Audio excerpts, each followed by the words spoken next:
এই ওষুধ ধরে কি তোমার এই ওষুধে ভালো হবে কিনা দেখো, মাকে বলো। মা এই শুধু তোমার ভালো হয়ে যাবে তো আমি মা সুস্থ হয়ে যাবো। তোমার খেতে পারি না, ঘুমাতে পারি না, কোথাও যেতে পারি না, যন্ত্রণায় ছটফট করি, পাগলের মতন কাঁদি, কষ্ট পাই। বেশ, এবার ভালো হবে। এবার ভালো হবে তোমার। বলো এবার তুমি তুমি দেখো। আমি সুস্থ হয়ে যাবো তোমার। আমার সুস্থ করে দাও। আমার কেউ নেই, আমি একা করে থাকি। হচ্ছে ঠিক আছে, অনেক দূর থেকে আসি। ভালো হয়ে যাবে, ভালো হয়ে যাবে, ভালো হয়ে যাবো তোমার।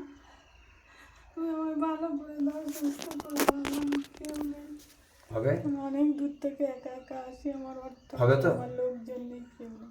তুমি মাকে বলো মা আমার হবে নাকি, মা উত্তর তোমাকে দেবে, দেখো হবে তো মা? মা আমার হবে তো মা, আমি ভালো হয়ে যাবো তো, সুস্থ হয়ে যাবো তো মা।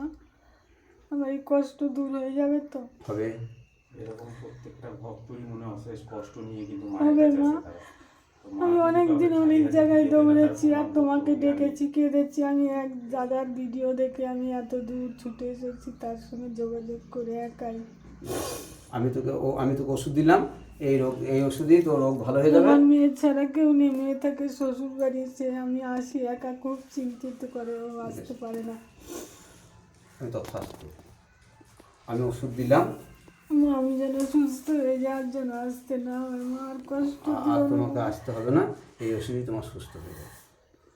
ঠিক আছে, এবার ঠিক আছে, ঠিক লাগছে? তথাস্তু, এইটুকু আমার ওষুধ।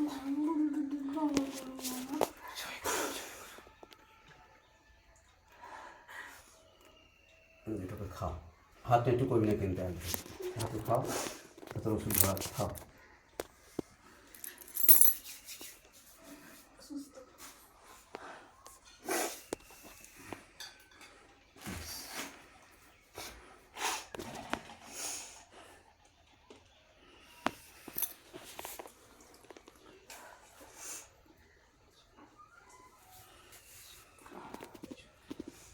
আমি কি একদিন প্রথমে যাই?